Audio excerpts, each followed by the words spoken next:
Hello students, welcome to history by Ranjit. आज का हमारा टॉपिक है भक्ति सूफी परंपराएं। तो इसमें क्वेश्चंस को इस प्रकार फॉर्मेट किया गया है कि आपको सारा टॉपिक है वो एमसीक्यू से ही क्लियर हो जाएगा। तो शुरू करते हैं आज का टॉपिक। निम्नलिखित में से कौन सा कथन सही नहीं है? तो देखते हैं ऑप्शंस। वेदों को शूद्र और महिलाएं न तो सुन सकते थे और न ही पढ़ सकते थे। ओके। पुराणों को शूद्र एवं महिलाएं पढ़ व सुन सकते थे। पुराणों को समाजशास्त्री रॉबर्ट रेडफील्ड ने महान और लघु शब्दों का प्रयोग एक कृषक समाज के सांस्कृतिक आचरण का वर्णन करने के लिए किया। सभी सही है। तो इसका जो सही उत्तर है वो है ऑप्शन डी, सभी सही हैं। तो इसमें कोई गलत नहीं है। अगला क्वेश्चन, निम्नलिखित में से कौन सा कथन सही नहीं है? तो जो गलत कथन होगा वो हमें नोट करना है। देवी की उपासना सिंदूर से पोते गए एक पत्थर के रूप में की जाती थी। ओके। देवी की आराधना पद्धति को तांत्रिक पूजा पद्धति कहते हैं। वैदिक युग के प्रमुख देवता अग्नि, इंद्र, सोम थे तथा वैदिक युग के बाद में यानी जो आपका मौर्य काल है या गुप्त काल है उसमें ब्रह्मा, विष्णु और महेश प्रमुख देवता बन गए। सभी सही है। तो इसका भी जो उत्तर है वो है ऑप्शन डी, सभी सही है। अगला क्वेश्चन, देवी देवताओं की मूर्ति के रूप में पूजा यानी मूर्त रूप में पूजा किस भक्ति परंपरा के अंतर्गत होती है? तो ऑप्शंस देखते हैं। निर्गुण भक्ति परंपरा, सगुण भक्ति परंपरा। तो इसका जो सही उत्तर होगा वो होगा सगुण भक्ति परंपरा। तो निर्गुण भक्ति परंपरा में निराकार ईश्वर की पूजा की जाती है, अमूर्त होता है। और इसमें जो होता है सगुण भक्ति परंपरा में साकार ईश्वर की पूजा की जाती है, मूर्ति की पूजा की जाती है। और इसके जो प्रमुख संत हैं निर्गुण के, इसमें आप कह सकते हैं कबीर, नानक, और इसमें जो सगुण भक्ति परंपरा में आप कहेंगे तो मीराबाई, कौन? मीराबाई। और इसमें आप नाम दे सकते हैं चैतन्य का, चैतन्य महाप्रभु जो बंगाल के थे।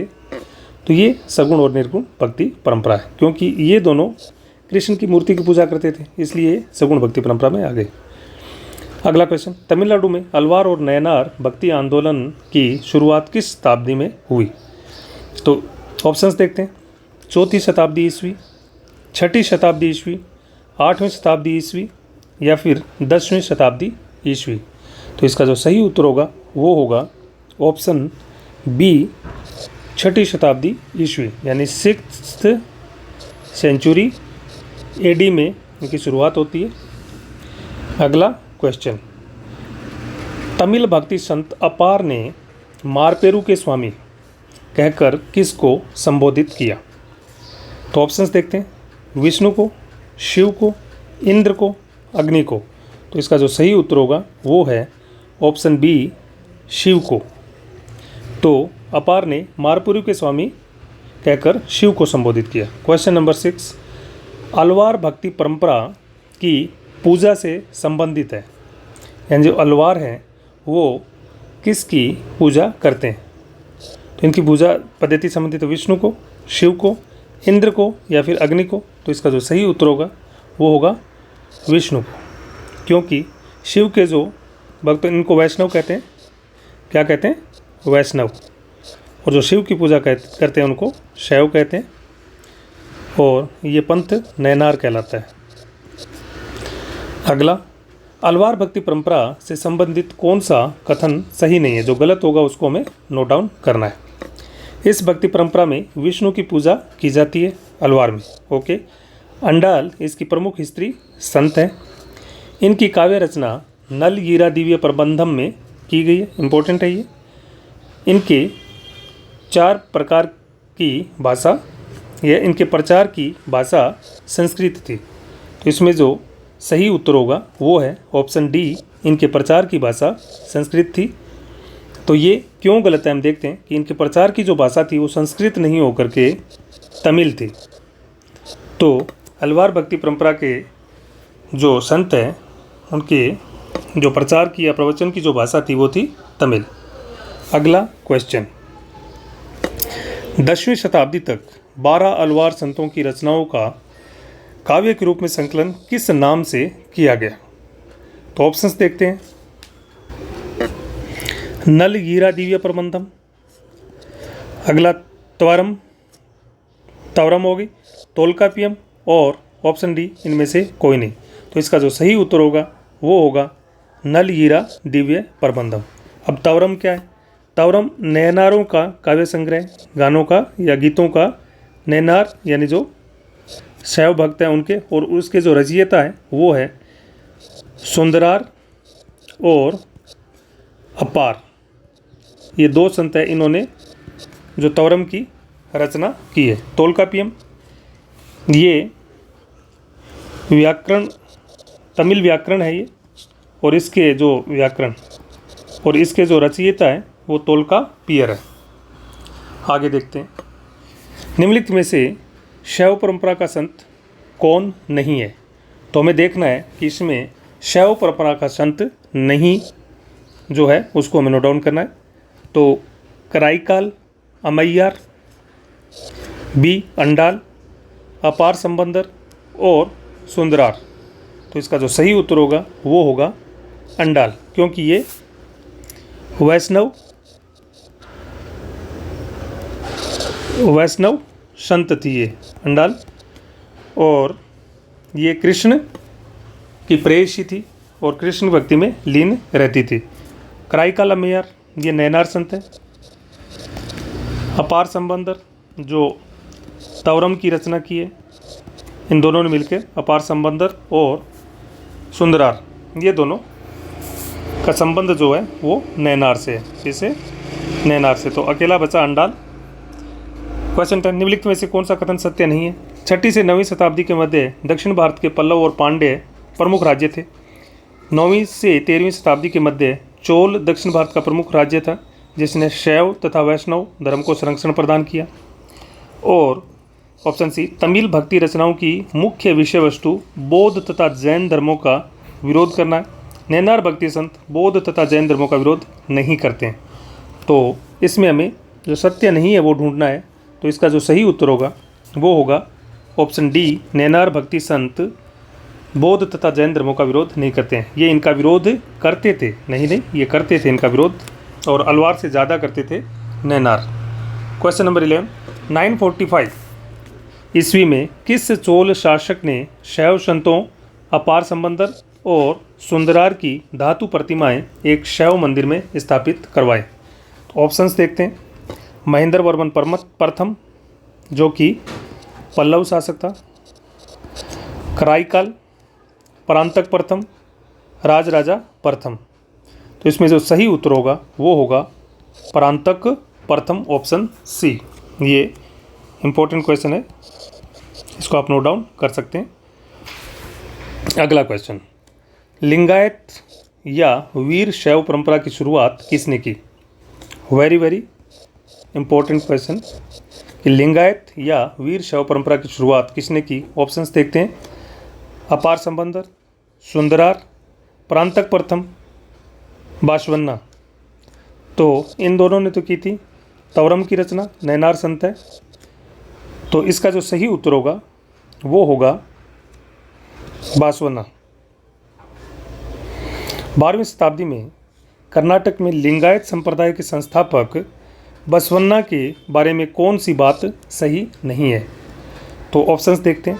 वह एक ब्राह्मण था, वह कर्नाटक के एक कलचुरी नरेश का मंत्री था, इसके अनुयायी वीर शैव व लिंगायत कहलाए, सभी सत्य हैं। तो इसमें लगभग सारे फैक्ट इंक्लूड हो गए, और इसका जो सही उत्तर है वो है ऑप्शन डी, सभी सत्य हैं। तो क्वेश्चन फॉर्मेट ऐसे किए गए हैं कि हर एक ऑप्शन में सही हो, और उसको जो गलत ढूंढते हैं तो वो सही करने के बाद आपके 4 फैक्ट एक MCQ में कवर हो जाएं। तो आप बने रहिए वीडियो के अंत तक।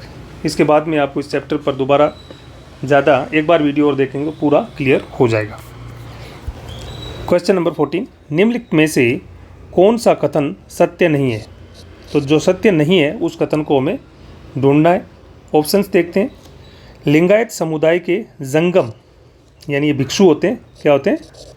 भिक्षु। तो लिंगायत समुदाय के जंगम वाम स्कंद यानी लेफ्ट शोल्डर यानी बायां कंधा पर एक चांदी के पिटारे में, छोटा बॉक्स होता था, पिटारे में एक लघु लिंग धारण करते थे तथा कन्नड़ भाषा में प्रवचन करते थे। लिंगायत शिव के लिंग की पूजा करते हैं तथा उनका विश्वास है कि मृत्यु के बाद भक्त शिव में लीन हो जाएंगे। ऑप्शन सी, यह धर्मसूत्रों के श्राद्ध संस्कार का पालन नहीं करते तथा शव को जलाते हैं। ऑप्शन डी, लिंगायतों ने जाति प्रथा के ऊंच नीच के भेदभाव को नहीं माना तथा धर्मशास्त्रों के विरुद्ध वयस्क विवाह तथा विधवा पुनर्विवाह को स्वीकार किया।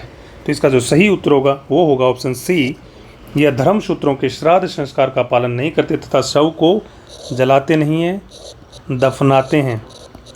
तो ये सही होने के बाद में all these facts are now correct for Lingayat समुदाय। अगला क्वेश्चन, महाराष्ट्र में भक्ति परंपरा का विकास कब हुआ? ऑप्शंस देखते हैं। 5वीं शताब्दी ईस्वी पूर्व, 6वीं शताब्दी ईस्वी यानी एडी, 12वीं शताब्दी ईस्वी या फिर 13वीं शताब्दी ईस्वी। तो इसका जो सही उत्तर है वो है 13वीं शताब्दी ईस्वी। अगला, इस्लाम का उद्भव कब हुआ? यानी इस्लाम धर्म का जो स्थापना है वो कब होती है? 5वीं शताब्दी ईस्वी, 6वीं शताब्दी ईस्वी, 7वीं शताब्दी ईस्वी, 16वीं शताब्दी ईस्वी। तो इसका जो सही उत्तर होगा वो है 7वीं शताब्दी ईस्वी, क्योंकि 622 में पैगंबर मुहम्मद इस्लाम की स्थापना करते हैं। पैगंबर मुहम्मद कब? 622। तो ये 622 कब होगी? 7वीं शताब्दी। और 16वीं शताब्दी में मुगल साम्राज्य की स्थापना कौन करता है? बाबर कब? 1526। अगला क्वेश्चन, इस्लाम के खलीफा के अरब सेनापति मोहम्मद बिन कासिम ने सिंध पर कब अधिकार किया? तो मोहम्मद बिन कासिम सिंध पर अधिकार कब करते हैं? ऑप्शंस देखते हैं। 711 ईस्वी, 1017 ईस्वी, 1333 ईस्वी, 1656 ईस्वी।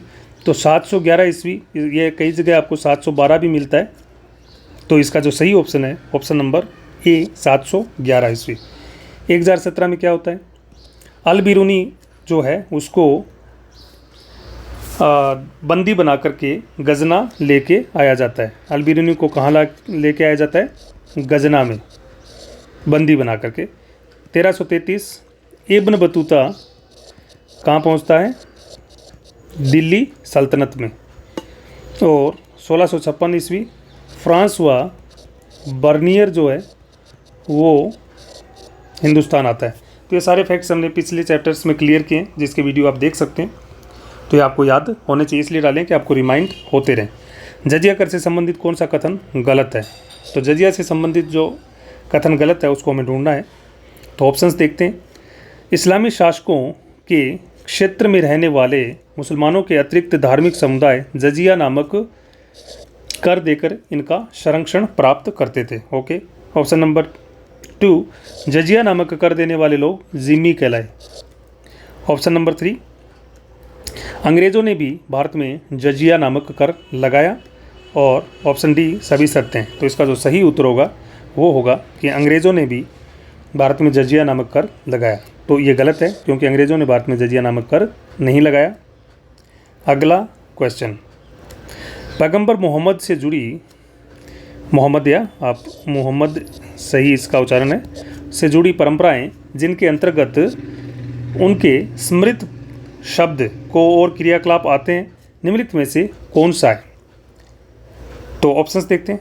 कुरान, हदीस, कियास या फिर इज्मा। तो इसका जो सही उत्तर होगा वो होगा हदीस, इसमें पैगंबर मोहम्मद की जो व्यवहार थे, उनसे जुड़ी जो परंपराएं या उनसे जुड़े जो वाक्य हैं, वो सारे के सारे किस में हैं? हदीस में हैं। अगला क्वेश्चन, और ये चारों के चारों इस्लाम धर्म से जुड़े हैं। उल्मा कौन होते हैं? तो ऑप्शंस देखते हैं। इस्लाम धर्म के ज्ञाता जो धार्मिक, कानूनी और अध्यापन की जिम्मेदारी निभाते थे। खलीफा के सिपाही, खलीफा के नज़दीकी व्यक्ति, इनमें से कोई नहीं। तो इसका जो सही उत्तर होगा वो होगा इस्लाम धर्म के ज्ञाता जो धार्मिक, कानूनी और अध्यापन की जिम्मेदारी निभाते थे। अगला क्वेश्चन, 1598 में खंभात यानी गुजरात का एक क्षेत्र है में ईसाइयों को गिरजाघर बनाने की अनुमति किस मुगल शासक ने प्रदान की? इसका जो सही उत्तर होगा, पहले ऑप्शंस देखते हैं। बाबर, हुमायूं, अकबर, जहांगीर। तो इसका जो सही उत्तर है वो है अकबर, क्योंकि 1598 का जो शासनकाल है वो अकबर के समय का है। ये अकबर 1605 तक शासक रहता है और 1605 से 1628 तक जो है जहांगीर शासक रहेगा। जहांगीर, उसके बाद में आता है शाहजहाँ। अगला क्वेश्चन, निम्नलिखित में से इस्लाम धर्म के दो प्रमुख संप्रदाय कौन से हैं? ऑप्शंस देखते हैं। इस्लाम धर्म के संप्रदाय देखने हमें हीनयान और महायान, श्वेतांबर और दिगंबर, अलवार और नैनार, शिया और सुन्नी। तो इसका जो सही उत्तर होगा वो होगा शिया और सुन्नी। हीनयान और महायान जो है वो बौद्ध धर्म के दो पंथ है। बौद्ध धर्म के दो पंथ है। श्वेतांबर दिगंबर जो है जैन धर्म के दो पंथ है। और अलवार नैनार सनातन धर्म के यानी हिंदू धर्म के दो पंथ है। इस्लाम धर्म के 5 प्रमुख सिद्धांतों में से कौन सा शामिल नहीं है? ऑप्शंस देखते हैं। अल्लाह एकमात्र ईश्वर है और पैगंबर मुहम्मद उसके दूत यानी शाहद हैं। दिन में 5 बार नमाज पढ़ने तथा खैरात यानी ज़कात जो दान देते हैं बांटनी चाहिए। रमज़ान के महीने में रोज़ा रखना चाहिए तथा हज के लिए मक्का जाना चाहिए।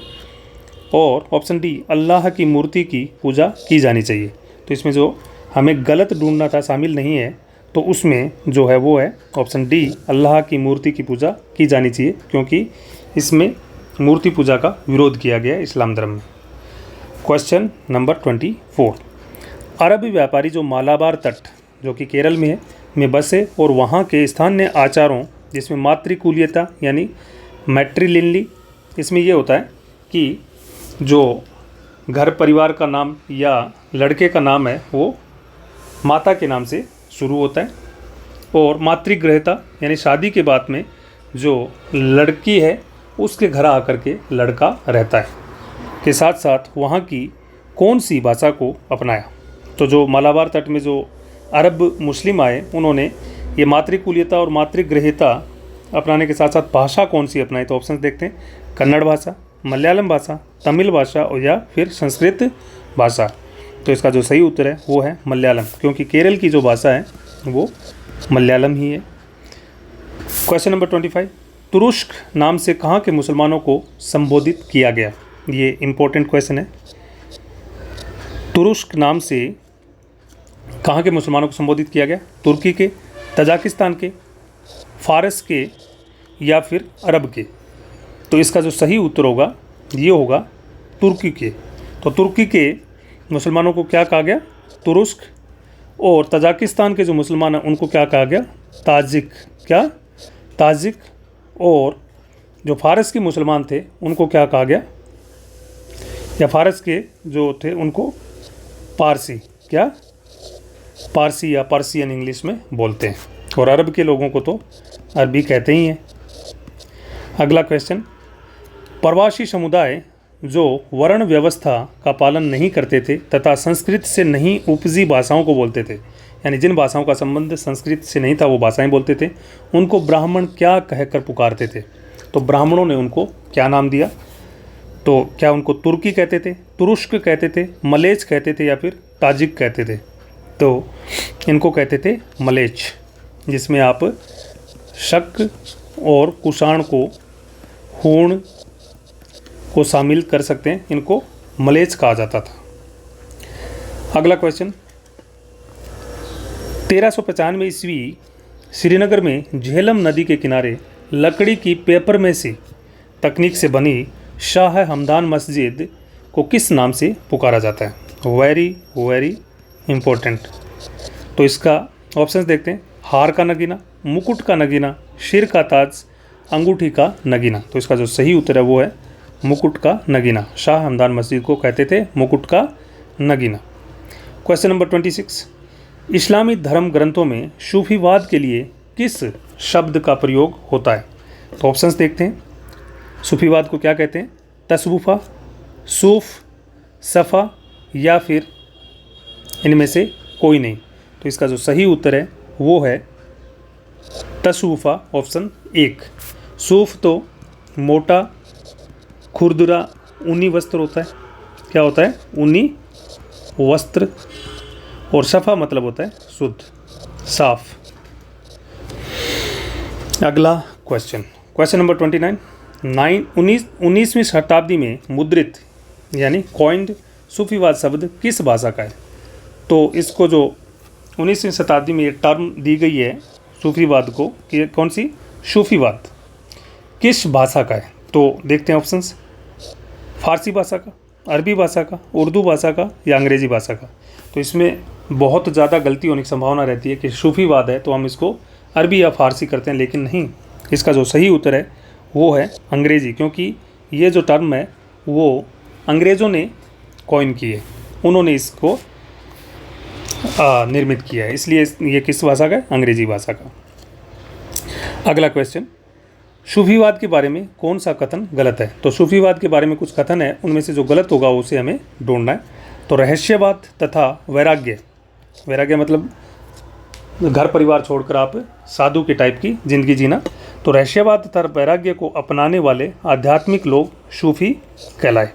ओके, इन्होंने इस्लाम की रूढ़िवादी परिभाषाओं तथा धर्माचार्यों द्वारा कुरान, सुन्ना, पैगंबर के व्यवहार की बौद्धिक व्याख्या की आलोचना की। इन्होंने पैगंबर मोहम्मद को इंसान कामिल कहा तथा मुक्ति के लिए ईश्वर की भक्ति को आवश्यक माना।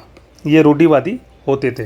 तो इसका जो सही उत्तर है कि ऑप्शन डी है, ये रूढ़िवादी नहीं होते थे। ये इस्लाम धर्म में जो रूढ़िवाद या जो ज़्यादा इसमें धर्मांधता आ गई थी उसको दूर कर रहे थे।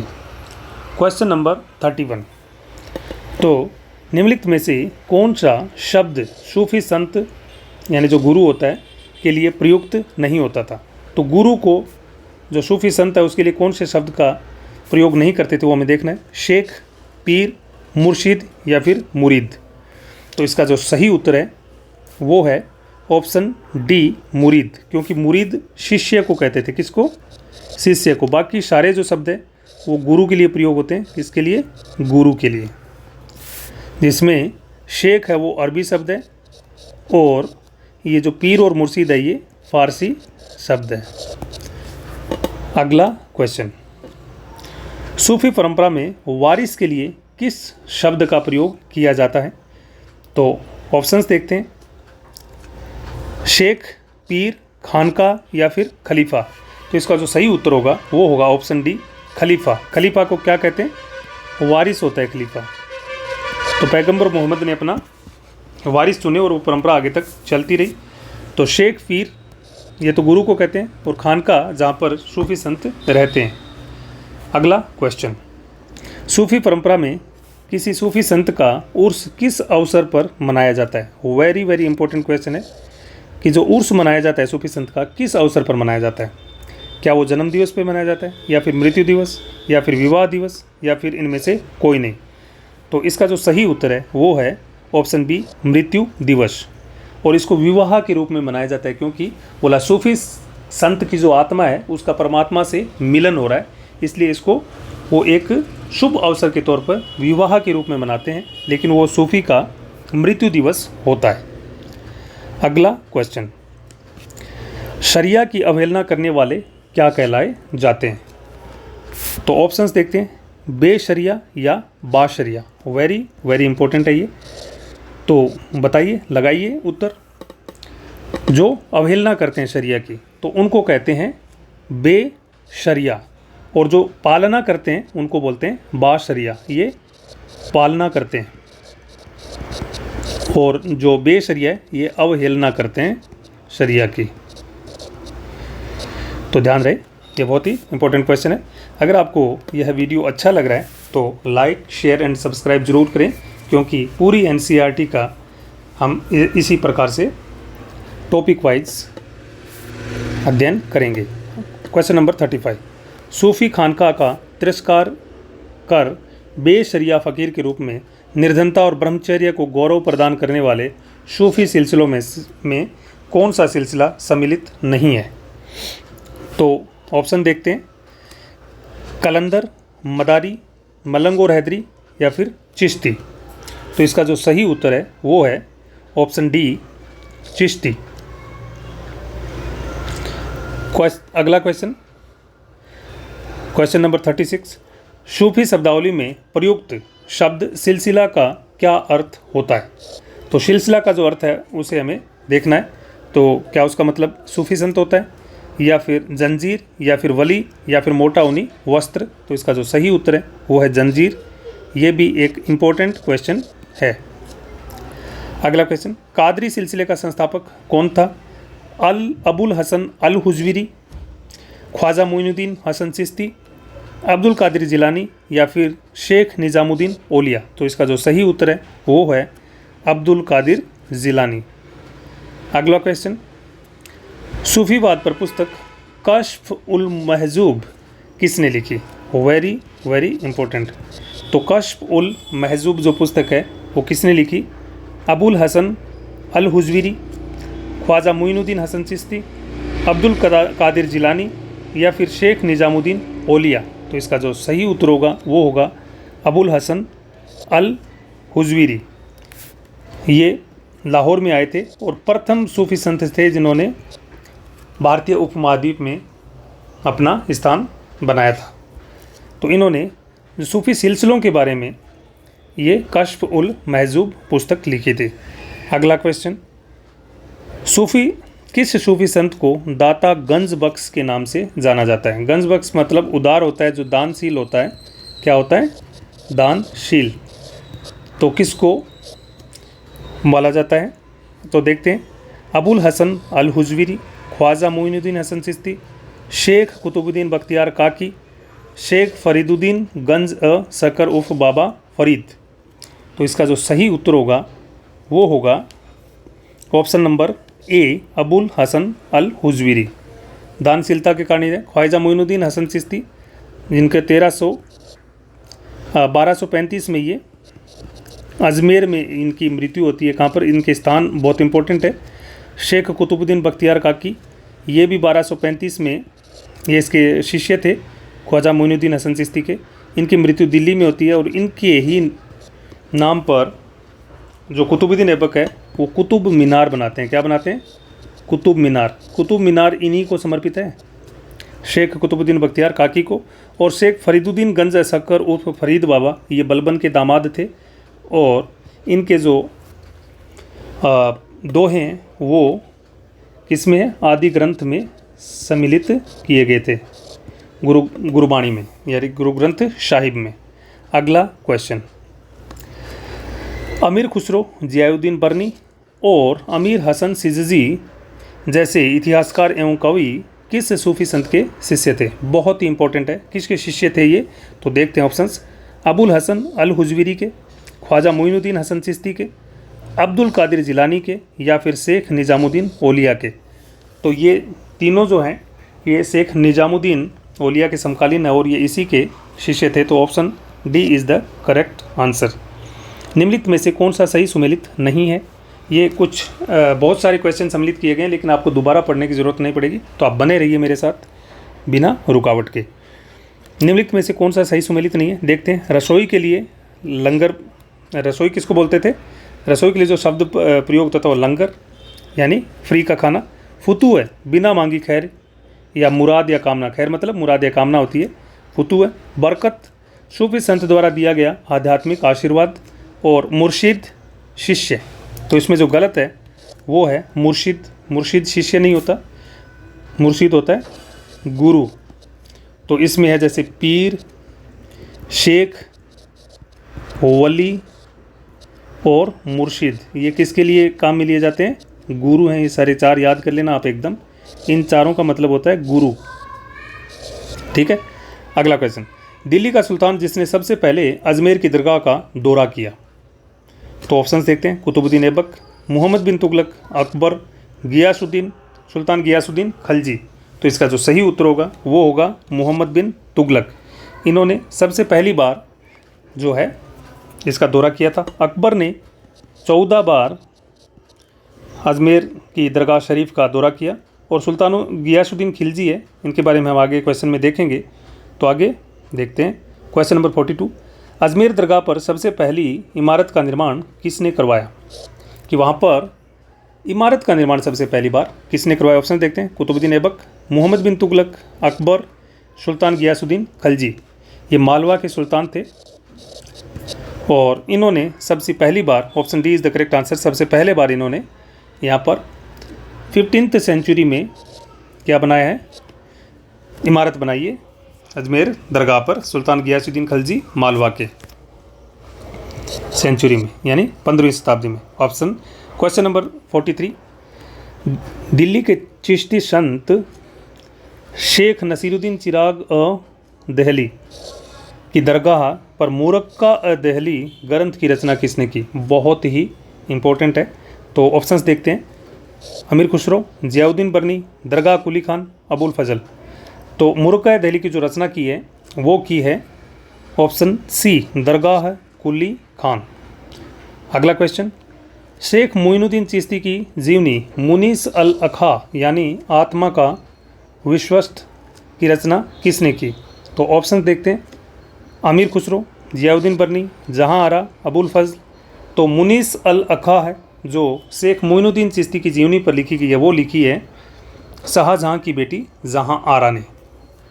अगला क्वेश्चन 45, 1568 में तीर्थयात्रियों के लिए खाना पकाने के लिए एक विशाल देग, जो बड़ी कढ़ाई होती है, का दान और अहाते में एक मस्जिद का निर्माण अजमेर दरगाह में किस शासक ने करवाया? Very very important. Qutbuddin Aibak, Mohammed bin Tughlaq, Akbar, Ghiyasuddin, Sultan Ghiyasuddin Khalji. तो इसका जो सही उत्तर है वो है अकबर। तो ये 14 बार दरगाह आता है, 14 बार तो ये दरगाह आता है और इसने 18 गांव भी यहाँ पर दान दिए थे। 18 गांव भी दान में देता है, दान में देता है। तो ये फैक्ट्स आप याद रख सकते हैं, आगे बहुत काम आने वाले। अगला क्वेश्चन, सूफी परंपरा में नाच गाना और आध्यात्मिक संगीत की महफिल को क्या कहते हैं? Very very important. क्या उसको जियारत कहते हैं, जिक्र कहते हैं, समा कहते हैं या फिर उर्स कहते हैं? तो इसका जो सही उत्तर होगा वो होगा समा। तो सूफी परंपरा में जो नाच गाना और कवालियाँ गाई जाती है, आध्यात्मिक संगीत जो होता है उसको समा कहते हैं। जिक्र जो होता है वो ईश्वर का नाम जप है, यानी अल्लाह का नाम जप है, ईश्वर का नाम जप जो होता है। और जियारत जो होती है वो तीर्थ यात्रा होती है। क्या होती है? तीर्थ यात्रा। और उर्स सूफी का जो मृत्यु दिवस पर जो मेला लगता है उसको क्या बोलते हैं? उर्स। ये चीज़ें आपको ऐसे ही याद करनी है। दिल्ली चिश्ती सिलसिले में किस भाषा का प्रयोग होता था? Very very important. अरबी, फारसी, हिंदवी या फिर उर्दू? तो हिंदी का जो पुराना रूप है उसको हिंदवी बोलते हैं, तो ये यहाँ पर प्रयुक्त होती थी। Option C is the correct answer. किस सूफी संत की रचनाओं को गुरु ग्रंथ साहिब में संकलित किया गया है? ऑप्शन देखते हैं, अबुल हसन हुजवीरी, ख्वाजा मोइनुद्दीन हसन चिश्ती, शेख कुतुबुद्दीन बख्तियार काकी, शेख फरीदुद्दीन गंज असकर उर्फ बाबा फरीद। तो इसका जो सही उत्तर है वो है ऑप्शन डी, शेख फरीदुद्दीन गंज असकर उर्फ बाबा फरीद। तो इनकी रचनाओं को गुरु ग्रंथ साहिब में संकलित किया गया है। अगला क्वेश्चन, मसनवी किसे कहते हैं? बहुत ही इंपॉर्टेंट है। तो सूफी संतों द्वारा लिखित लंबी कविताएं जिनमें ईश्वर प्रेम को मानवीय प्रेम के रूप में अभिव्यक्त किया गया है। सूफी संतों द्वारा आध्यात्मिक नृत्य और गायन, सूफी संतों द्वारा ईश्वर का नाम जप, और इनमें से कोई नहीं। तो इसका जो सही उत्तर होगा वो होगा ऑप्शन ए, सूफी संतों द्वारा लिखित लंबी कविताएं जिन्हें मसनवी कहते थे और जिनमें ईश्वर प्रेम को मानवीय प्रेम के रूप में अभिव्यक्त किया गया। और सूफी संतों द्वारा आध्यात्मिक नृत्य या गायन, इसको तो समा हमने अभी देखा है। और सूफी संतों द्वारा ईश्वर का नाम जप, जिक्र, क्या जिक्र। मेवाड़ के रावल रतन सिंह और पद्मिनी की प्रेम कहानी पद्मावत की रचना किसने की? वेरी वेरी इंपॉर्टेंट, अमीर खुसरो, जियाउद्दीन बर्नी, मलिक मोहम्मद जायसी, अबुल फजल। तो इसका जो सही उत्तर है वो है मलिक मोहम्मद जायसी। अगला क्वेश्चन, कौल अरबी शब्द है जिसको कहावत कहते हैं, का प्रचलन किसने किया, जिसका गायन कव्वाली के प्रारंभ और अंत में होता था? तो कव्वाली की शुरुआत कौल से होती है और अंत कौल से होता है। तो इस प्रथा की शुरुआत किसने की? अमीर खुसरो ने, जियाउद्दीन बर्नी ने, मलिक मोहम्मद जायसी ने, या फिर अबुल फजल ने? तो इसका जो सही उत्तर है वो है अमीर खुसरो। क्वेश्चन नंबर 52, निम्न में से कौन से सिलसिले के सूफी संत दरबारी पद स्वीकार नहीं करते थे? यानी जो कोर्ट होता था राजाओं का, उसमें कोई पद स्वीकार नहीं करते थे। तो क्या वो सुहरावर्दी सिलसिले के थे, नक्शबंदी सिलसिले के थे, चिश्ती सिलसिले के थे, या फिर इनमें से कोई नहीं? तो इसका जो सही उत्तर है वो है चिश्ती सिलसिला। ये दोनों स्वीकार करते थे, ये स्वीकार करते थे। अगला क्वेश्चन, किस सूफी संत की उपाधि सुल्तान उल मशेख शेखों में सुल्तान थी? तो ऑप्शंस देखते हैं। अबुल हसन अल हुजवीरी, इसको तो बाद में बताएंगे, ख्वाजा मोइनुद्दीन हसन चिश्ती, शेख फरीदुद्दीन गंज असकर उर्फ बाबा फरीद, या फिर शेख निज़ामुद्दीन ओलिया? तो इसका जो सही उत्तर होगा वो है शेख निज़ामुद्दीन ओलिया। Option D is the correct answer. तो सुल्तान उल मशेख शेखों में सुल्तान कौन था? शेख निज़ामुद्दीन ओलिया। अब फटाफट देखते हैं कि अल हुजूरी क्या था?